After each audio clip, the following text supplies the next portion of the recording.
श्रीशैलेशदयापात्रं दीभक्त्यादिगुणार्णवं यतीन्द्रप्रवणं वन्दे रम्यजामातरं मुनिम्। श्रीमन्यतीन्द्रचरणप्रवणामलात्मन् भक्ति शांति करुणादि गुणामृताब्धे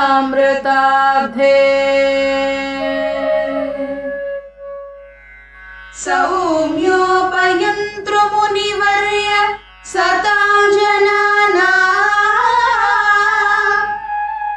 प्राप्यो त्वदीय चरणौ शरणं प्रपद्ये।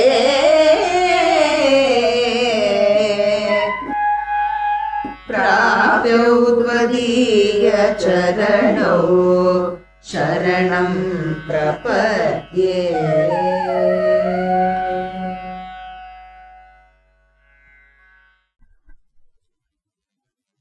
ஸ்ரீமதே ராமானுஜாய நமஹ. ஸ்ரீமத் வரவரமுனைய நமஹ. ஆச்சாரிய பௌத்திரரான அபிராமவராச்சார் என்கின்ற ஜிஆர் நாயனார் அருளிச் செய்த சௌமியோபேந்திரமுனி பிரபத்தி. நேற்றைய தினம் தனியன் ஸ்லோகத்தினுடைய விரிவாக்கத்தை யதாசக்தி யதாமதி அனுபவித்தோம். இன்றைய தினத்திலிருந்து கிரந்தாரம்பமாறுது. முதல் ஸ்லோகம் இன்றைய தினம் நம்ம பார்க்க போகிறோம். ஸ்ரீமன் யதீந்திர சரண பிரவணாமலாத்மன்.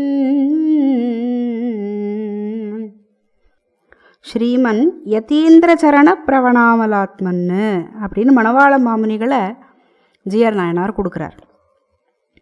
ஏற்கனவே மணவாள மாமுனிகள் தன்னுடைய யதிராஜ விம்சத்தினுடைய முதல் ஸ்லோகத்திலே என்ன சொன்னார்?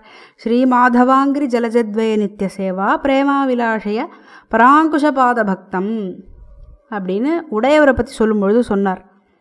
அப்போது ஸ்ரீ மாதவாங்கிரி ஜலஜத்வய நித்திய சேவா எம்பெருமான் ஸ்ரீமன் நாராயணனுடைய திருவடி தாமரைகள்லேயே நித்திய சேவை பண்ணிட்டு இருக்கிறவர் பராங்குஷர். அந்த நம்மாழ்வார்னுடைய திருவடியவே கதியாக பத்தின்றவர் உடையவர். பிரேமா விலாசைய பராங்குஷ பாத பக்தம் அப்படின்னார். யார்? உடையவரை பற்றி சொல்லும் பொழுது. இப்போ அதே உடையவர்னுடைய திருவடியை பத்தின்றவர் மணவாள மாமுனிகள். அதை இந்த ஸ்லோகத்தில் தெளிவுபடுத்துகிறார். ஸ்ரீமன் யதீந்திர சரண பிரவணாமலாத்மன்னு அப்படிங்கிறார். அப்போ மணவாள மாமுனிகளை சொல்லும் பொழுது மணவாள மாமுனிகள் உடையவர்னுடைய திருவடியே கதியாக இருக்கிறவர். இந்த ஜிஆர் நாயனார் மணவாள மாமுனிகள் கிட்ட தான் இந்த சௌமியோபேந்திரமுனியை பிரபத்தியை போய் சமர்ப்பிக்கிறார்.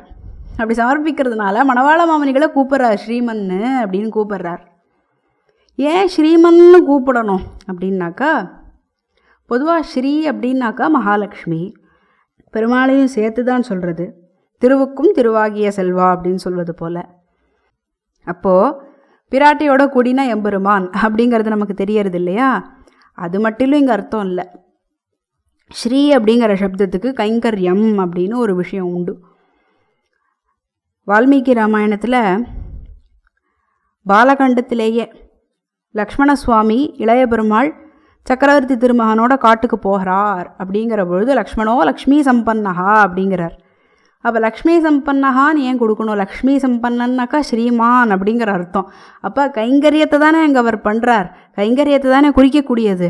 அதனால் ஸ்ரீ அப்படின்னாக்கா கைங்கரியம்னு ஒரு அர்த்தம் உண்டு. மணவாள மாமுனிகளும் தன்னுடைய ஆர்த்தி பிரபந்தத்தில் எப்படியெல்லாம் தன் காலத்தை கழிச்சார் அப்படிங்கிறது தானே சொல்லுகிறார். பண்டு பல வாரியரும் பாருலகோரிய பரிவுடனை செய்தருளும் பலகலைகள் தம்மை கண்டதெல்லாம் எழுதியவை கத்திருந்தும் பிறர்க்கு காதலுடன் கற்பித்தும் காலத்தை கழித்தேன் அப்படின்லாம் அவரே தன்னுடைய விஷயத்தை கொடுக்குறாருங்க. அப்படி இவர் கைங்கரியமே கத்தின்னு இருந்தவர் மணவாள மாமுனிகள். அதனால் ஸ்ரீமன்னு அப்படின்னாக்கா கைங்கரிய ஸ்ரீ கிடச்சிது மணவாள மாமுனிகளுக்கு. அப்பேற்பட்ட திருவை கொண்டவர். அதனால் ஸ்ரீமன் அப்படிங்கிறது இங்கே மணவாள மாமுனிகளை அட்ரஸ் பண்ணுறதாக ஆறுது. அப்பேற்பட்ட அந்த மணவாள மாமுனிகள் யார்? யதீந்திர சரண பிரவணாமலாத்மன்னு. யதீந்திரன் சொல்லப்படக்கூடிய உடையவர். அவர்னுடைய திருவடியே கதி.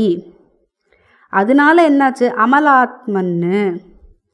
மலம் அப்படின்னாக்கா ஏதோ ஒரு அழுக்குன்னு அர்த்தம். இப்போ மணவாள மாமுனிகள் அமலாத்மன்னு அப்படின்னு ஆயிட்டதுனால எந்த ஒரு தோஷமும் இல்லாதவராக இருந்தவர், நிர்மலமாக இருக்கக்கூடியவர் அப்படிங்கிற அர்த்தம்.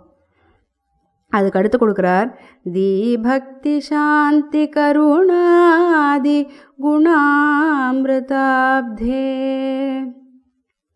தி அப்படின்னாக்கா ஞானம், பக்தினா பக்தின்னு தெரியறது. ஏற்கனவே இவருடைய தனியன், அதாவது திருவரங்கத்து நம்பெருமாள் சமர்ப்பித்த தனியன், லோக பிரசித்தமான ஸ்ரீசைலேஷ தயாபாத்திரம் தீ பக்தியாதி குணார்ணவம் அப்படிங்கிறத தான் சமர்ப்பித்தார். தீனாக்கா ஞானம், பக்தினா பக்தி, ஆதினாக்கா எக்ஸட்ரா.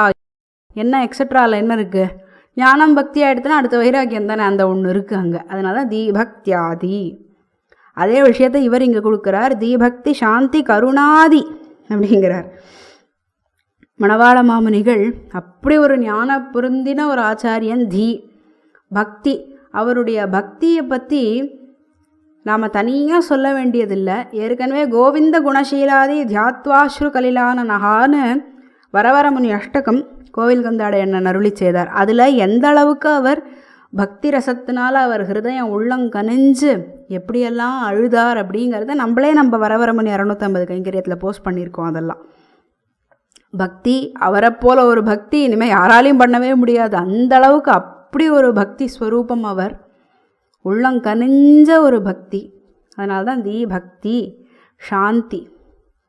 இவ்வளோ இருந்தாலும் கோபம் திடீர்னு வந்துடும். விஸ்வாமித்திரருக்கே வரலையான்னு, எவ்வளோ பெரிய தபஸ்வியாகவே இருக்கட்டுமே, ஆனால் பொசுக்குன்னு கோபம் வந்துடும். ஆனால் அப்படியெல்லாம் இல்லாமல் தீ பக்தி சாந்தி. சாந்திங்கிறது தான் மனசில் மட்டும் வச்சுண்டுன்னு ஒருத்தர் இருந்துருக்கக்கூடாது, அதை எல்லாருக்கும் கொடுக்கணும். அது எப்படி கொடுக்க முடியும்? கருணைங்கிற ரசம் இருந்தால் தான் கொடுக்க முடியும். அதனால தான் தீ பக்தி சாந்தி கருணாதி. ஏதோ இந்த ஒரு குணங்கள் மட்டும்தான் இருக்குதுன்னு அர்த்தம் இல்லை. இதுபோல் இன்னும் சௌஷீல்ய குணங்கள், இப்படி பல குணங்கள் இருக்குது மணவாள மாமுனிகளுக்கு. அதனால தான் இங்கே ஆதி அப்படிங்கிற சப்தத்தில் கொடுத்துட்டார். ஆதினா எக்ஸட்ரா, இன்னும் நிறைய இருக்குது இந்த மாதிரின்னு அர்த்தம். அப்படி தீபக்தி சாந்தி கருணாதி குணாமிருதாப்தே, குண அமிர்தாப்தே அப்படின்னு பிரிச்சுக்கணும். இப்படி இத்தனை குணங்களும் அமிர்தம் போல் அப்படியே பொங்கி பொங்கி பொங்கி வரக்கூடிய ஒரு இடம் மணவாள மாமுனிகளாகிற ஒரு திருப்பார்கடல். ஏன் திருப்பார்கடல்னு இங்கே சொல்கிறோம் அப்படின்னாக்கா, திருப்பார்கடல்லேருந்து தானே அமிர்தமே வெளியில் வந்தது. எறும்பியப்பா கூட தன்னுடைய வரவரமணி தினசரியையில் தெரிவிக்கும் பொழுது சுதாநிதிமிவ ஸ்வைர ஸ்வீகிருத்தோதக்ர விக்கிரகம் அப்படிங்கிறார். நமக்கு பெரிய ஒரு நிதி மணவாள மாமுனிகள். அது மட்டும் இல்லை, அமிர்தம் எப்படி எல்லா தேவர்களுக்கும் கிடச்சதோ அதுபோல் மணவாள மாமுனிகள் நம்ம எல்லாருக்கும் கிடைக்கிறார்.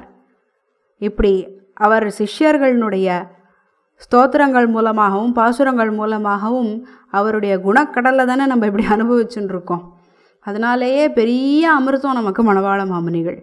மணவாள மாமுனிகள் விஷயமாக நம்ம சிரவணம் பண்ணுறோம் அப்படிங்கும் பொழுது அந்த க்ஷண பொழுதாவது நம்ம சம்சாரத்துலேருந்து நீங்கிறோமே, அதுவே ஒரு பெரிய விஷயம் இல்லையா நமக்கு இந்த கலியில்.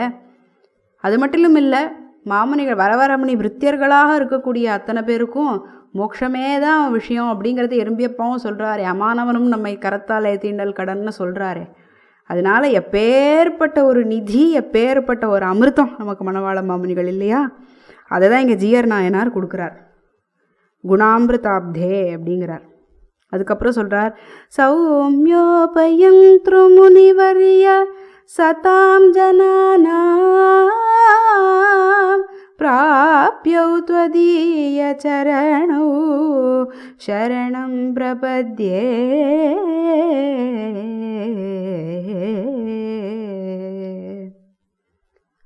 சௌமியோபயந்த்ரு முனிவரிய அப்படின்னு கூப்பிட்றார். இந்த இடத்துல அட்ரஸ் பண்ணுறார்.